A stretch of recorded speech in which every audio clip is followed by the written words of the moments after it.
My name is Hannah Parker. I'm 26 years old. About 6 hours ago, I ended a 14-month relationship in the middle of an Instagram comment section, and the strangest part is that my hands are still steady. I keep looking at them like they should be shaking, like my body should be catching up to the fact that my private life blew apart in public, in front of people I know, people I barely know, and thousands of strangers who now apparently have opinions about whether I was too plain, too quiet, too average to deserve the man I was dating. But maybe I'm steady because this didn't really begin today. Maybe today was just the first time it happened loudly enough that I couldn't lie to myself anymore. I met my now ex-boyfriend, Tyler, at a Super Bowl party last January. Mutual friends, crowded living room, somebody yelling at the TV, somebody else burning queso in the kitchen. He was charming in that polished, easy way some people are. The kind of man who knows exactly how to stand in a doorway, exactly how long to hold eye contact, exactly what kind of smile makes people lean in. He worked in marketing. He cared about image, presentation, momentum. Everything with him sounded like it needed a spotlight or a caption. He had a nice watch, clean sneakers, a curated apartment, and an Instagram presence that mattered to him more than he ever openly admitted. He was handsome in the kind of way that photographs well, intentional, controlled. A man who always seemed aware of where the camera might be, even when there wasn't one. I am not that person. I work IT support for a healthcare company. My job is mostly solving problems before other people even know they have them. Password resets, server tickets, panicked calls from nurses who think they deleted something catastrophic when they only minimized a window. I make decent money, around $72,000 a year, and I'm grateful for it. I drive a Honda Civic. I wear jeans, sneakers, old concert shirts on weekends. I have never once in my life described my personality as a brand. At first, Tyler acted like he found that refreshing. He told me I was real, uncomplicated, grounding. Back then, I thought that was admiration. Now I think it was market research. In the beginning, the comments were small enough to pass as teasing. He'd look at one of my outfits before dinner and grin like he was being playful.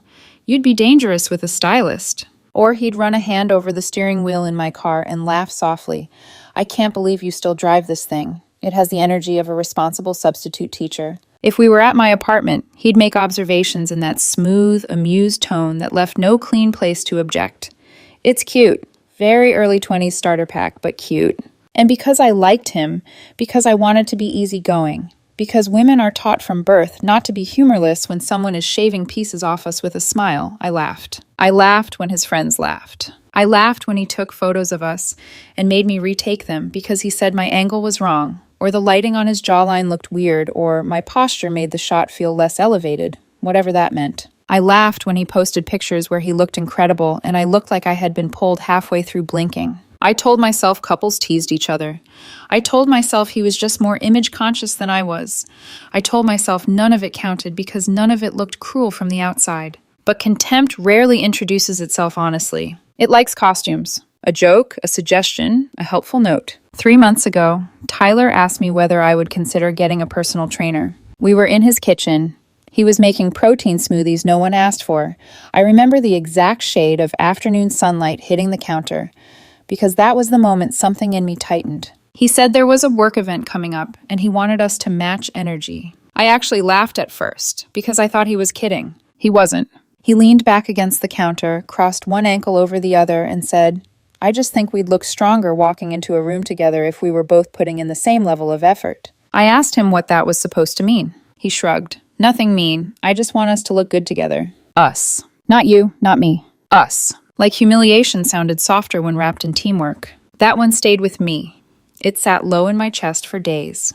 But I buried it, same as the others, because by then I had already invested enough in the relationship that admitting something was wrong felt more frightening than pretending I could handle it. 2 weeks ago, we went to his company's summer event. I wore khakis and a blue button-down blouse I spent too long choosing.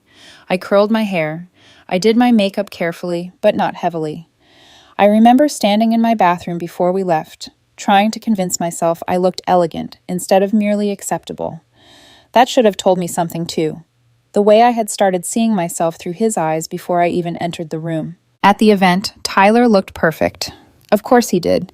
Perfect jacket, perfect smile, perfect voice, switching into that polished professional tone he used around the people whose approval he wanted. And when he introduced me, more than once, he called me his friend, not his girlfriend. Not Hannah. Not the woman he had been dating for over a year.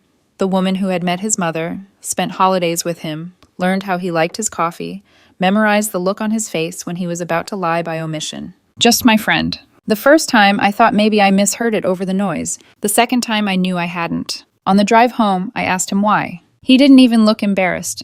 He just stared ahead through the windshield and said, "I didn't want to define things in a professional setting." Define things. As if 14 months was a vague draft. As if I had imagined the whole relationship and was now being unreasonable for wanting a noun. I told him that hurt me. He sighed, slow and irritated, like my feelings were a scheduling conflict. "Hannah, you're being too sensitive." That phrase, God. There should be alarms attached to it, flashing lights, sprinklers. Instead, I got quiet, and he mistook that quiet for resolution. Today, around 3 in the afternoon, I was on my couch, half scrolling, half dissociating, killing time before deciding what to do for dinner when I saw the post. It was a photo from last weekend at a friend's birthday party. A genuinely nice photo, which somehow made it worse. We were both smiling. I had one hand on his arm. He was leaning slightly toward me. We looked like a couple people might envy for being easy and happy and uncomplicated. The caption said, "When you realize you're dating down, chart trending downward, hashtag honest moment, hashtag settling." I stared at it long enough for the screen to dim in my hand. At first, my brain tried to protect me. It searched for context that would make the words less real. Maybe it was sarcasm. Maybe I was misreading it. Maybe someone hacked his account. Maybe there was some elaborate joke here that I hadn't been briefed on because apparently humiliation now came with creative direction. Then I looked at the comments. That ended the denial fast. His friends were already there, laughing. One wrote, "You're too polished for this, honestly." Another said, "Knew you could do better." Someone I didn't even recognize commented, "Never settle when you know your value." There was a laughing emoji chain under the post, a fire emoji, a heart eye emoji, the whole shallow circus. And all of it sat under a picture of me smiling beside a man I had defended, adjusted for, minimized myself for, excused over and over because I thought maybe love sometimes just looked clumsy up close. I could have called him. I could have texted him. I could have given him privacy. He had just denied me in front of thousands of people. Instead, I felt something inside me go still. Not explosive, not hot. Cold, precise, almost calm. Because there is a moment in some humiliations where the pain arrives with a strange gift, clarity. He had made a decision. He had taken a happy photo of us and used it to announce to the world that being with me was beneath him. He had chosen an audience over decency. And the second he did that, he lost any right to ask me for a softer ending. So I liked the post. Then I commented, "You're free to date up now. Best of luck." I watched the notification count start moving almost immediately. Replies, likes, confusion. His best friend commented, "Wait, what?" A girl I vaguely knew from college replied under mine with, "Oh my God." I should have stopped there. Maybe a wiser version of me would have. But I was tired.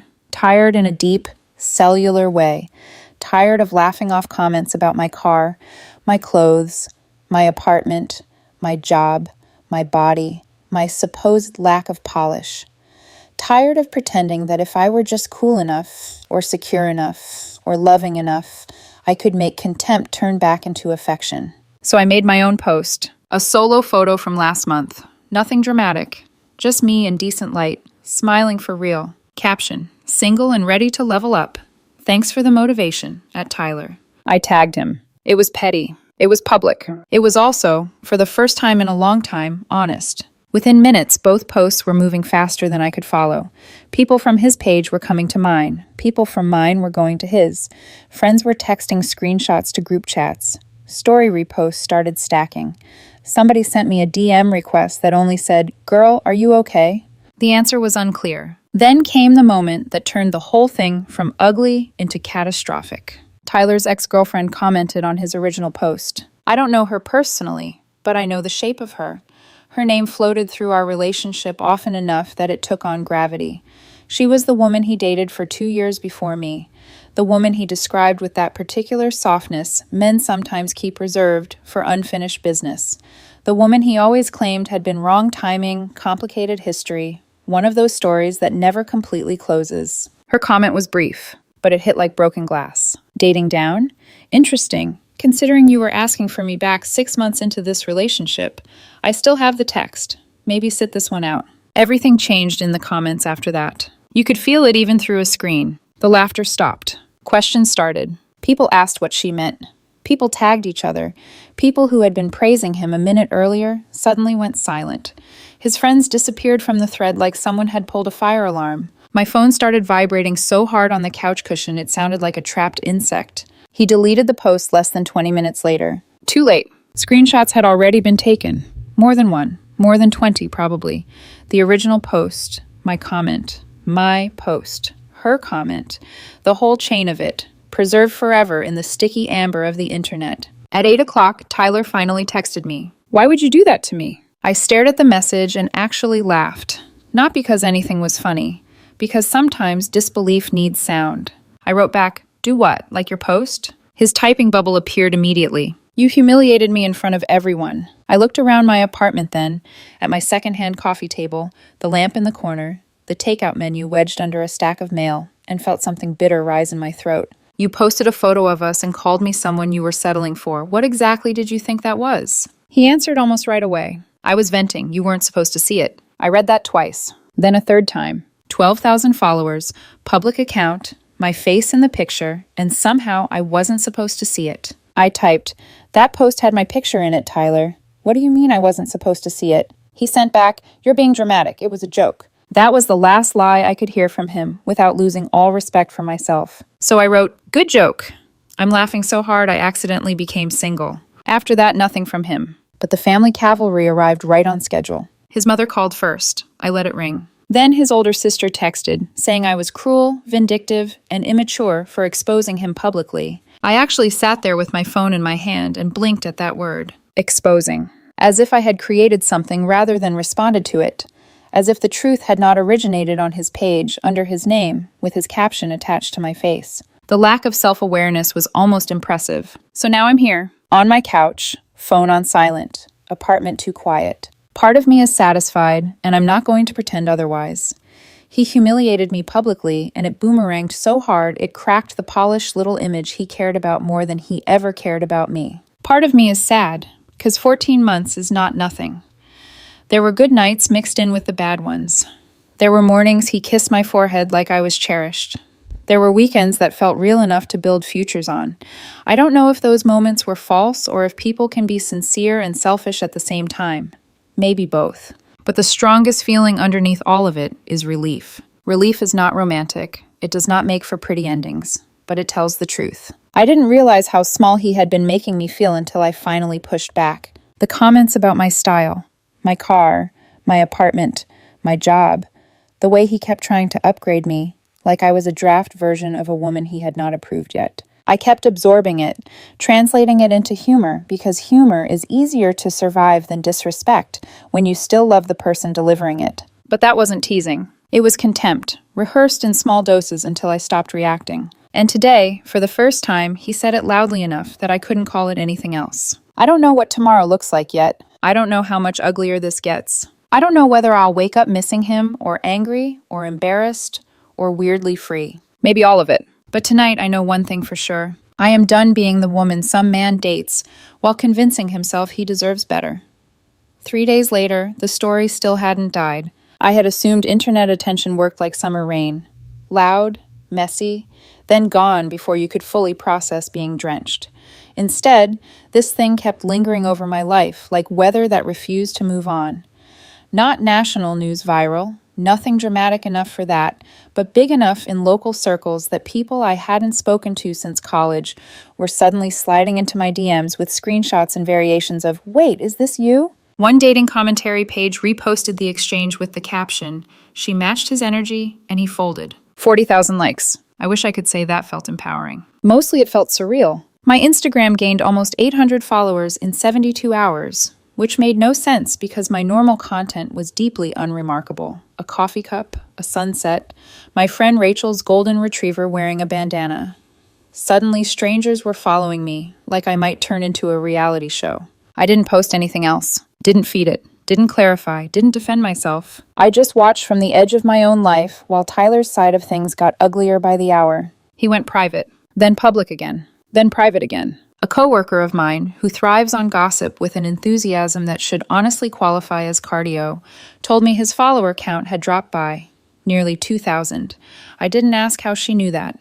Some mysteries improve with distance. But the real shift wasn't the numbers. It was the questions. Once his ex-girlfriend left that comment, people stopped reacting to his original cruelty and started looking underneath it. Why had she said that? Was it true? Had he really been trying to get her back while dating me? Why make a public post calling me a downgrade if he had been the one chasing someone else behind the scenes? For the first time in a long time, Tyler was losing control of the narrative. And men like Tyler hate nothing more than losing control of how they're perceived. Monday morning, I got a call from a number I didn't recognize. Normally, I let unknown numbers ring themselves tired. But something in me had been on alert since Friday night, the way your body stays tense after a near miss on the highway. So I answered. "Hi," a woman said. Her voice was calm, a little guarded. "This is Claire." I sat up straighter on my couch. Tyler's ex. For half a second, I considered hanging up. The whole situation already felt humiliating enough without adding a phone call from the woman he apparently couldn't let go of. But something in her tone stopped me. No smugness, no performance, just the kind of careful directness people use when they're about to tell the truth and know it won't land gently. "I know this is weird," she said. I saw what happened, and I think you deserve context." My fingers tightened around my phone. "Okay." She exhaled softly, like she had been bracing for me to be hostile. "Tyler's been reaching out to me on and off your entire relationship." That sentence should have hit like a slap. Instead, it landed with a cold, awful smoothness, because somewhere underneath my surprise was recognition. Not proof, not certainty, just that ugly feeling your body gets when a terrible fact arrives, wearing the face of something you've suspected in pieces for months. Claire continued. "Not every week, nothing obsessive, but consistently. A message every few months. Saw something that reminded me of you. Hope you're doing well. Remember that trip we took?" Stuff like that. I closed my eyes. I could picture it too easily. Tyler typing with that exact blend of nostalgia and plausible innocence he used whenever he wanted to keep a door unlocked without admitting he was standing in the doorway. "I mostly ignored him," she said. "I'm in a relationship. I've been in one for a while, and honestly, I thought he was just bored maybe, or wanting attention." A hard little laugh almost escaped me. Wanting attention. Yes, that tracked. Then her voice shifted, quieter now, more serious. "But 6 months into your relationship, he sent me a long message." I stood up without meaning to and started pacing. "What kind of message?" "The kind you don't send your ex unless you're testing whether the past is still available." I stopped moving. There was a pause, then my phone buzzed. A screenshot. I looked at it before I was ready. It was Tyler's name at the top, his profile picture, his writing style, overly polished even in private, like every sentence wanted applause. Claire had not exaggerated. The message was long. Too long. The kind of message someone writes after rewriting it 3 times so they can betray one person while still sounding emotionally sophisticated. He said he had made a mistake, said he had been trying to move forward with someone safe and stable, but couldn't ignore the fact that what he'd had with Claire felt deeper, more electric, more real. Then came the line that hollowed me out. "Hannah is nice. She's good to me. But sometimes nice isn't enough.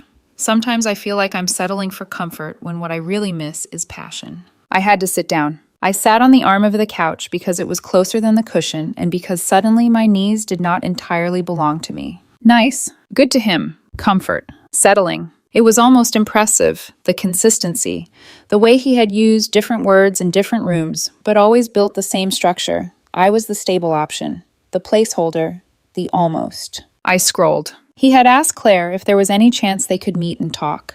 Just talk, of course, because betrayal always loves neutral language. Her response was short and clear. "No, you're in a relationship. Focus on that." His reply, "You're right. I'm being stupid. Forget I said anything." I stared at the screenshot until the words blurred. Claire let me breathe for a second before speaking again. "He texted again about 2 weeks before the Instagram post," she said. "Asked if I was still with my girlfriend. Said he'd been rethinking some things." Another buzz. Another screenshot. There it was. More casual this time. More strategic. Less vulnerable. More testing the ground. I pressed the heel of my hand against my forehead. The room felt weirdly silent around me, the way apartments do in the middle of the day when everyone else is at work and you suddenly learn something that should have had witnesses. "So the post," I said, and even to my own ears, my voice sounded far away. "You think that was because of you?" Claire hesitated. "I can't know for sure, but yes, I think he wanted a reaction. From me, from you, from everyone. I think he wanted to look desirable and dissatisfied at the same time." That sounded exactly like Tyler. The part of him that always needed admiration had never been separate from the part that kept me slightly off balance. If I felt too secure, he lost leverage. If other women seemed just out of reach, he felt powerful. I swallowed. So basically, I was the respectable relationship while he kept checking whether the fantasy was still available. Claire was quiet for half a beat. "Yeah," she said softly. "I think that's true." There are moments when sadness turns into something cleaner. Not smaller, not lighter. Just sharper. Something about hearing it out loud, from the woman he had been circling behind my back, rearranged the last 14 months in my head with brutal efficiency. Every weird mood shift, every unexplained distance, every time he criticized me right after scrolling too long through his phone. Every subtle way he acted like I should be grateful to be chosen. Maybe because he never really had chosen me. Not fully. Maybe he had chosen the role I played in his life. Stability. Availability. A woman unlikely to leave before he figured out whether something shinier might still open the door. I thanked Claire because weirdly, genuinely, I meant it. Before we hung up, she added one more thing. "He's telling people you manipulated the whole thing to make him look bad." I laughed once, empty and disbelieving. "Of course he is." "I've seen him do this," she said. "Not exactly this, but when he gets exposed, he goes straight into image repair. I just didn't want you blindsided." After we ended the call, I sat motionless for almost an hour. No crying, not yet. Just that numb, overbright feeling where every object in the room looks too defined. The lamp, the rug, my coffee mug in the sink, my own reflection in the dark TV screen, looking composed in a way that made me want to throw something. He hadn't just humiliated me. He had been auditioning my replacement while still sleeping beside me. By afternoon, the numbness had turned into clarity so sharp it almost felt like energy. Then Tyler's mother texted, "My son is devastated. I hope you're happy with what you've done." I stared at it for a full 10 seconds before typing back. "What I've done?" He posted a photo calling me someone he was settling for. Publicly. Her response came fast. "He was venting. People vent online. You didn't have to humiliate him back." Venting. That word again. As if cruelty became accidental if it wore casual clothes. I wrote, "I didn't humiliate him. I responded to being humiliated. There's a difference." 3 dots appeared. "He's barely eating. He hasn't stopped crying. This is affecting his work." I almost admired the structure of it. Ignore my pain entirely, elevate his, and quietly imply that my refusal to absorb humiliation gracefully made me the cruel one. I typed, "I'm sorry he's struggling, but that isn't my responsibility anymore." Then, because something in me was tired of being polite to people committed to misunderstanding me, I added, "And for the record, this wasn't one impulsive post. I know he was messaging Claire while we were together." A long silence followed. Then, "You don't know the full story." That line sat on my screen like a dare. I wrote back, "I know enough." She sent one final message. "I always knew you weren't right for him." I read it and, to my own surprise, smiled. Not because it hurt less, because for the first time we agreed on something fundamental. "I think we can both live with that." She did not answer again. Tuesday evening, I got a DM from one of Tyler's coworkers. I had met him once at that same company event where Tyler introduced me as his friend. I remembered him because he had been kind in an unshowy way, one of the only people there who looked me in the eye and made conversation with me like I was an actual person instead of an accessory Tyler had miscategorized. His message read, "Hey, this is awkward, and I'm sorry if it oversteps. I saw what happened online and thought you should know Tyler's been telling people at work you were emotionally manipulative and that the Instagram post was basically a cry for help." I read it twice, then once more. I could almost hear Tyler saying it too. The calm, wounded tone, the careful self-positioning, the repackaging of his own aggression into a story where he was reacting, not initiating. My stomach twisted, but not from surprise, from confirmation. I responded, "Thank you for telling me. I appreciate it." He answered almost immediately. "For what it's worth, a lot of people here don't buy it. The post didn't look like someone asking for help.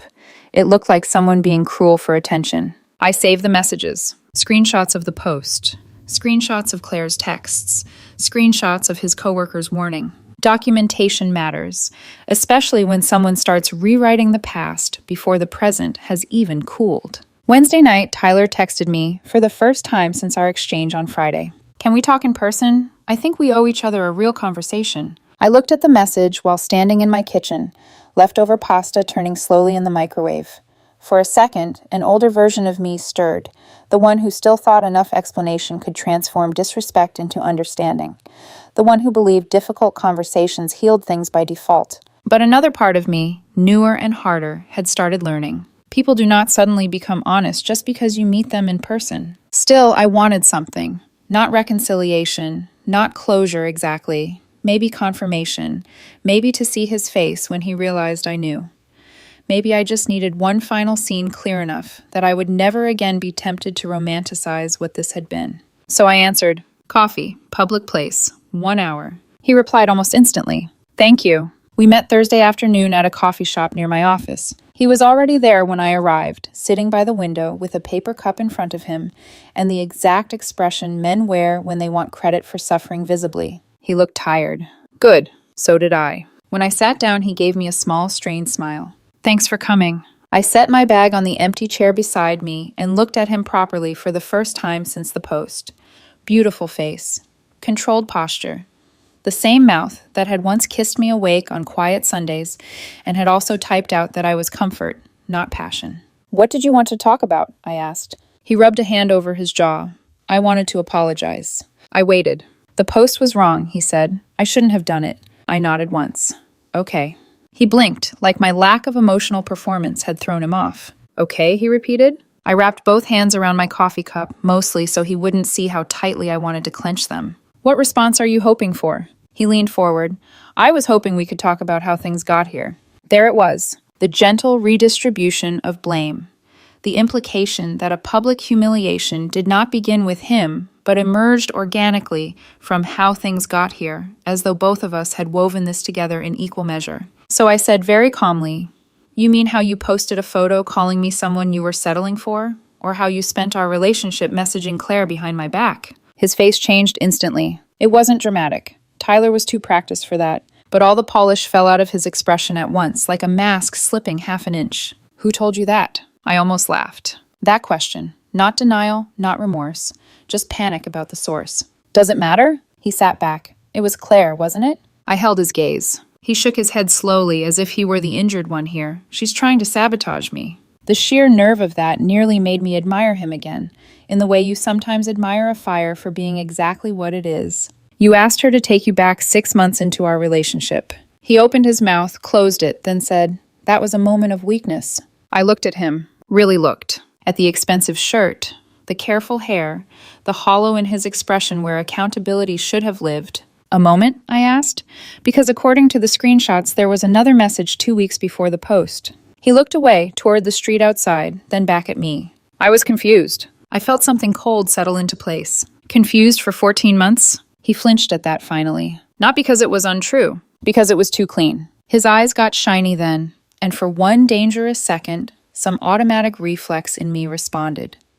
Concern. Habit. The old instinct to soothe before I even knew whether I should. Then I remembered reading the words "nice, but not enough" in a screenshot sent by the woman he wanted more than he wanted me. The reflex died. He lowered his voice. "I did love you, Hannah." That was the closest he got to sincerity all afternoon, and maybe that made it worse. Because I think part of him believed it. I think he loved being cared for, loved being steadied, loved coming home to someone dependable after spending all day performing himself.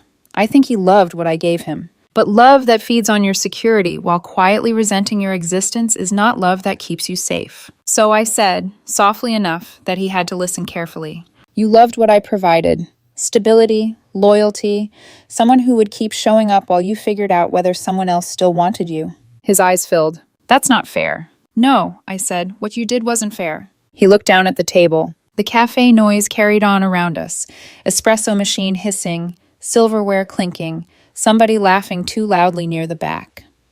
I remember that part because it struck me how ordinary the world looked, while something final was happening inside me. I had imagined this meeting might give me closure in some cinematic way, a confession, a confrontation, a clean emotional ending. Instead, what I got was simpler and more useful: confirmation. He was still trying to manage the emotional lighting in the room, still trying to soften the shape of his choices into confusion, pain, longing, pressure, weakness, anything but the plain fact that he had wanted more than one life open at a time and expected me to remain available while he tested the doors. I took a sip of coffee, gone lukewarm. Then I stood. He looked up immediately. "You're leaving?" "Yes, Hannah."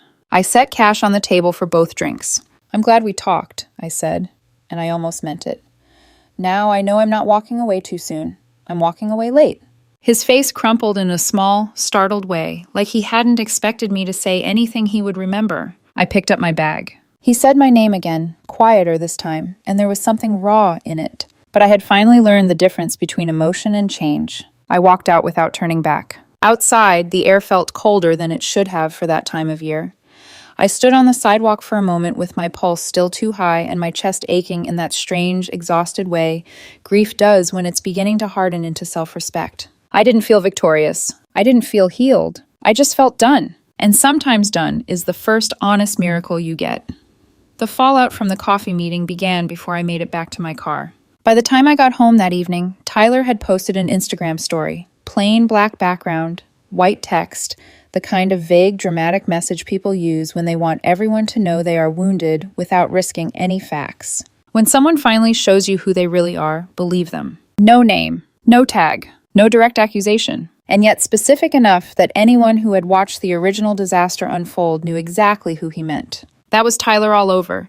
He liked implication because implication let him wound people while keeping his hands technically clean. His friends rushed in right on cue. One posted something about women who weaponize humiliation when they can't handle honesty. Another shared a quote about fragile people punishing those who outgrow them. His older sister reposted a graphic about narcissistic exes and the damage they do to emotionally generous people. I stared at all of it for maybe 5 minutes, phone in hand, that old familiar mixture of anger and disbelief rising in my throat. Then I put the phone face down on the counter and walked away. Because that was the trap, wasn't it? Not just the original post, the whole ecosystem around it, the bait, the reaction, the secondary reaction, the commentary, the group performance of loyalty dressed up as moral clarity, the invitation to keep bleeding in public until everybody involved had forgotten where the wound even started. I had already given the internet more of my nervous system than it deserved, so this time I said nothing. No rebuttal story, no cryptic quote of my own, no screenshot thread, no captioned receipts, nothing. It felt weak for about 20 minutes. Then it started to feel powerful. There is something deeply unsettling, I think, to people who expect you to keep playing when you quietly step off the stage. The next day, I texted Tyler about our things. There wasn't much, but enough to make the breakup feel material. A few clothes at his apartment, a charger, 2 books, a gray sweater I had left there in March and somehow never brought home. At my place, he had a hair product, a pair of gym shoes, a toiletry bag, and a jacket he always forgot until the weather changed. I wrote, "We should exchange our stuff. When works for you?" He responded 15 minutes later. "You can get yours whenever. I'd rather not see you. I'll leave it in a bag outside my door." I actually rolled my eyes at that, as though avoiding me were some boundary born of injury rather than convenience, as though he were the one in need of protection from an unpleasant encounter. Still, I preferred it. "Fine. I'll do the same with your things." The exchange happened Friday evening. His bag was outside his apartment when I got there, tied too neatly, like even his exits had to look organized. Mine sat by my door when he came by later, untouched except for the one practical fact that mattered.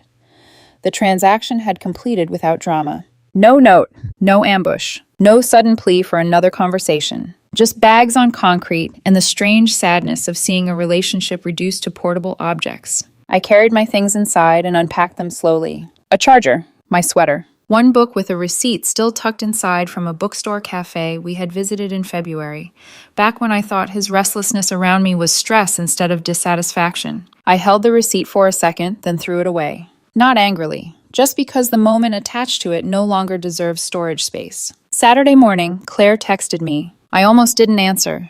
Not because I distrusted her, but because the whole thing was already emotionally overcrowded, and there was something surreal about maintaining contact with the woman my ex had apparently tried to reopen history with while dating me. But she wasn't calling to linger in the wreckage. She was calling to clean up her side of it. "Hey," she said, "I just wanted to say something directly." I sat cross-legged on my couch, coffee cooling beside me. "Okay." She exhaled.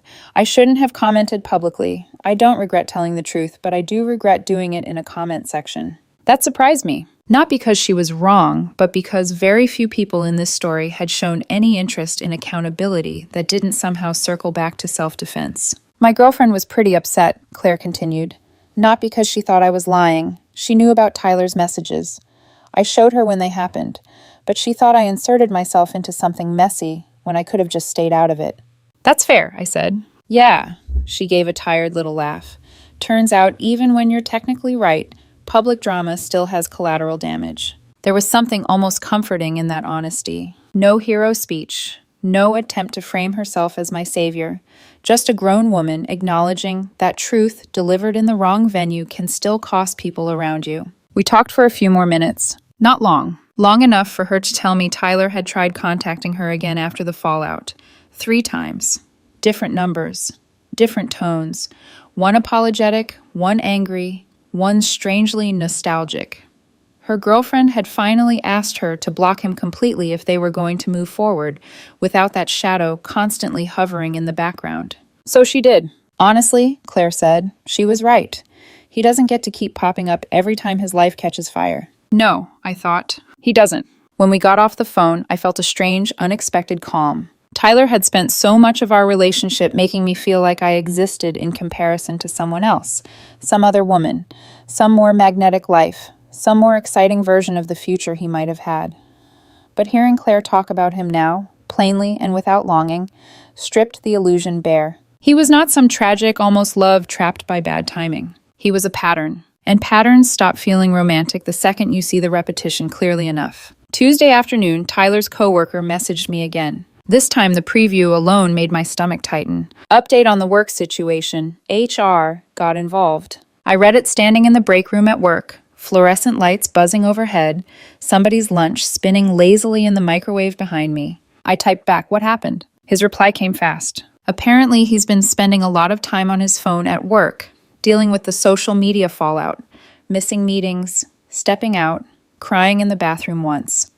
A manager asked what was going on. He started talking about being harassed by an abusive ex. I shut my eyes. Of course he did. Of course he reached for that script. Because in Tyler's world, events were never fixed realities. They were materials, things to be shaped and framed until the audience responded correctly. I looked down as the next message came through. Management reviewed the posts because he brought them in himself. They told him this was a personal matter he initiated, and using work time to manage it was inappropriate. He's not fired or anything, but they're watching his productivity now. For a second, I felt it. A flicker of sympathy. Real sympathy, not the performative kind. Losing credibility at work is awful. Having private recklessness spill into professional life can alter how people look at you in ways that don't fade quickly. I knew how much his career mattered to him. I knew how carefully he had built his image there. Then, almost as quickly, the sympathy thinned out. Because this wasn't random misfortune. This was consequence. And once you have been publicly humiliated by someone who spent months shaving down your self-worth in private, consequence stops looking like cruelty quite so easily. I thanked his coworker again and saved those messages too. Not because I planned to use them, because something in me no longer trusted that this was over simply because I wanted it to be. Wednesday evening, just after 7, someone knocked on my apartment door. I wasn't expecting anyone. I remember glancing through the peephole and feeling my stomach drop the second I recognized Tyler's mother standing in the hallway. She looked different than the last time I had seen her. Smaller, somehow.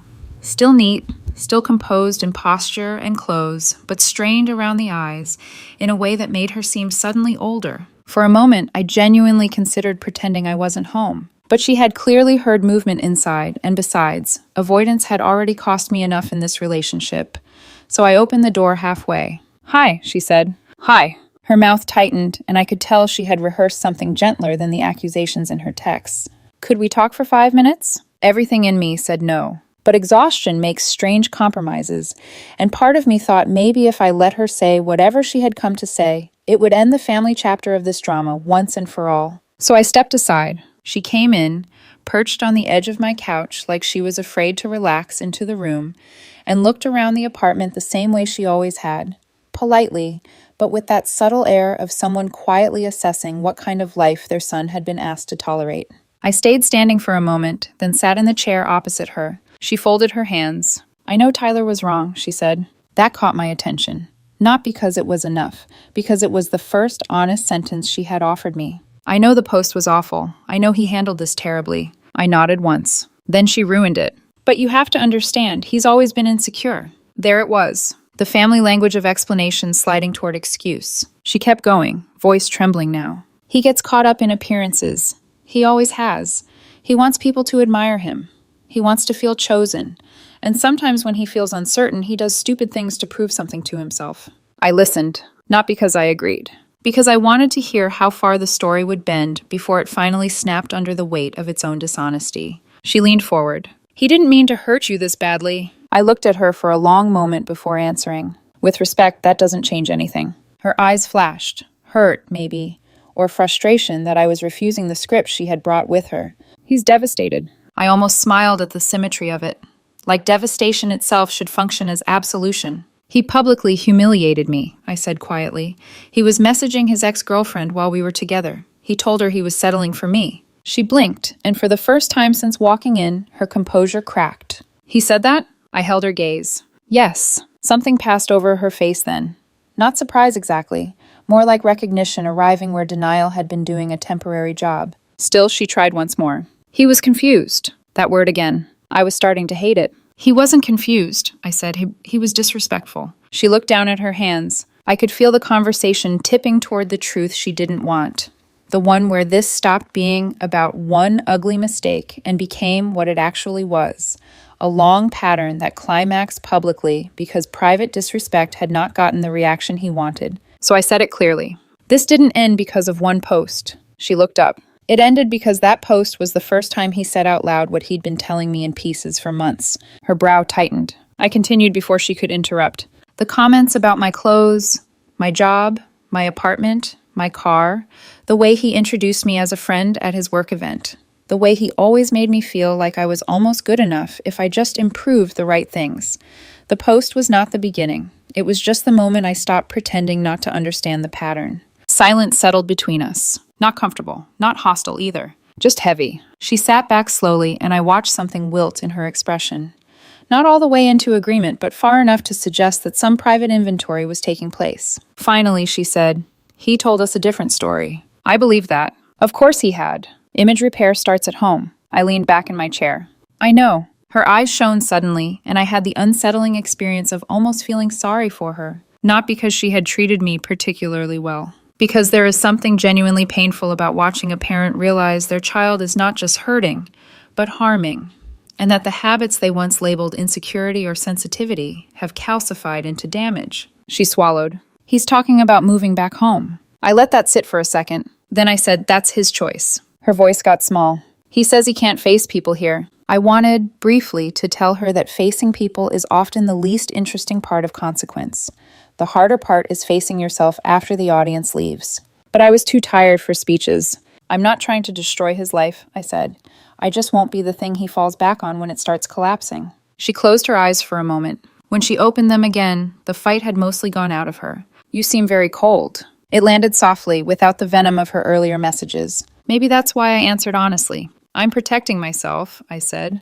"That probably looks cold from the outside." She stood then, smoothing her blouse with both hands. There was no dramatic ending, no accusation, no sudden reconciliation, just a sad woman in my living room understanding, maybe for the first time, that the version of the story she had wanted was not available here. I walked her to the door. Before leaving, she paused in the hallway and turned back. "I did like you," she said quietly. The sentence was so unexpected it almost undid me. Not because I fully believed it, because it was probably true in the limited, conditional way families sometimes like the people their children mistreat, so long as those people remain absorbent, patient, and useful. I nodded.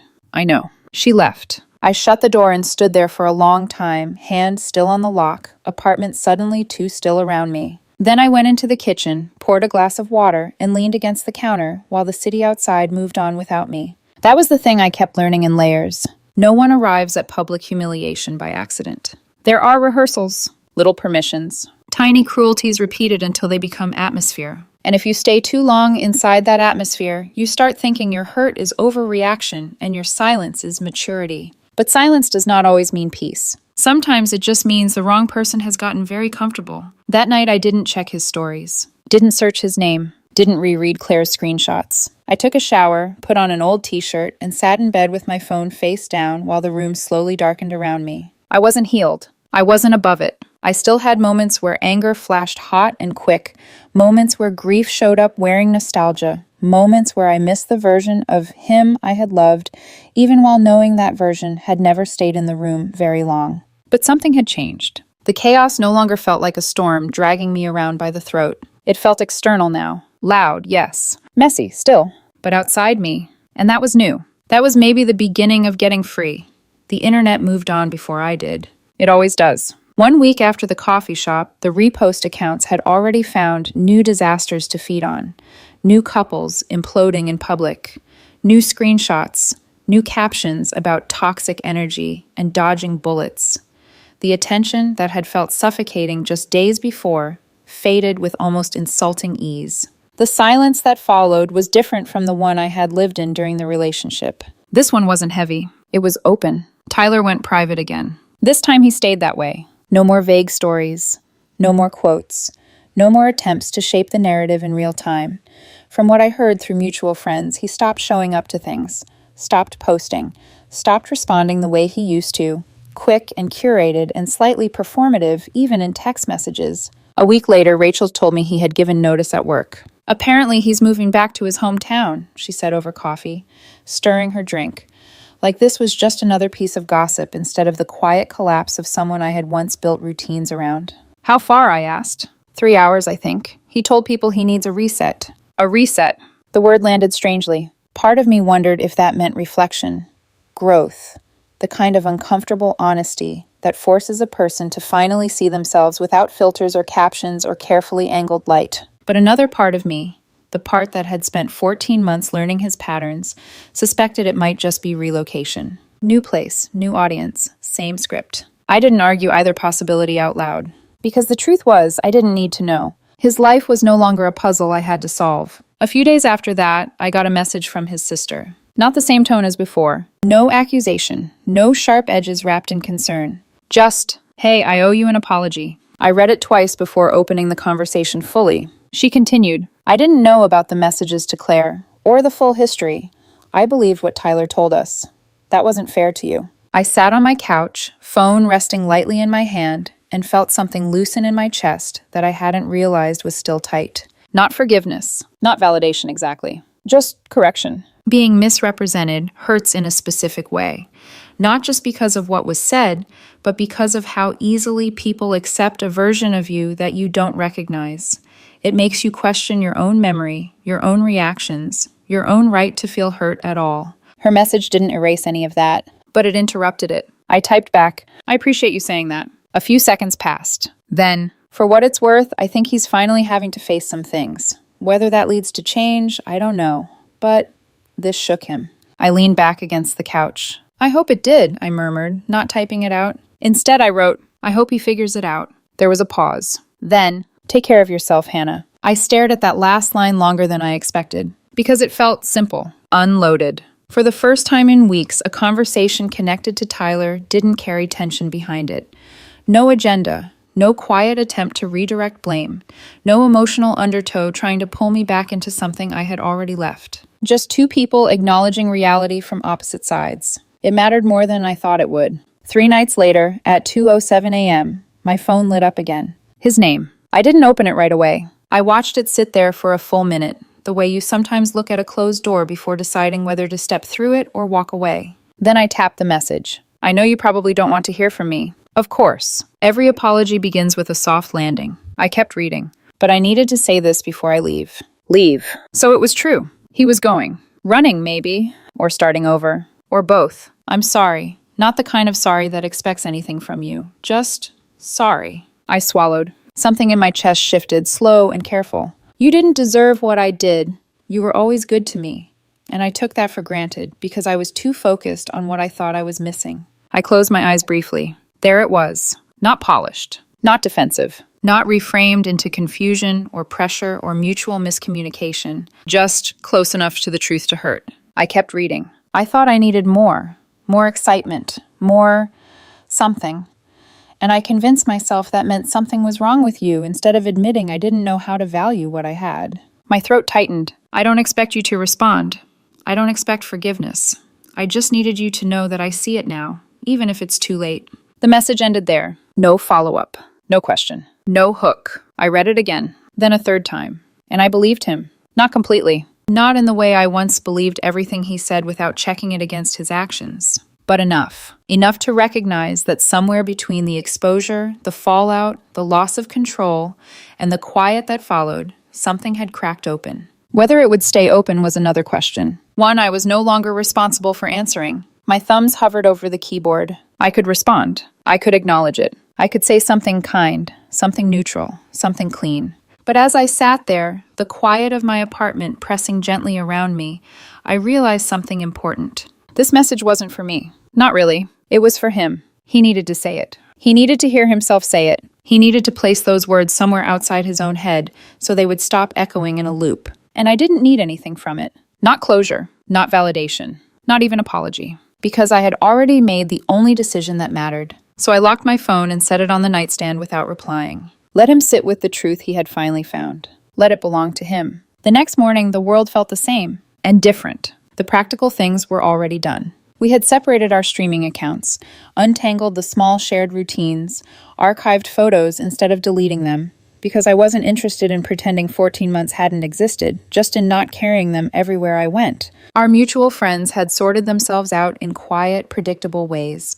Some drifted toward him, some stayed neutral. A few, like Rachel, stayed with me without making it a performance. And I had accepted something that took longer than it should have. Some people are not mutual. They're just temporarily shared. My apartment felt different now. Not empty, just honest. There was no expectation of footsteps at the door, no subtle tension about whether I was dressed well enough to match someone else's idea of a couple, no quiet monitoring of my own behavior to avoid triggering another joke that wasn't really a joke. Some nights the silence felt peaceful. Some nights it felt lonely. Both were real. Both were mine. I learned a few things.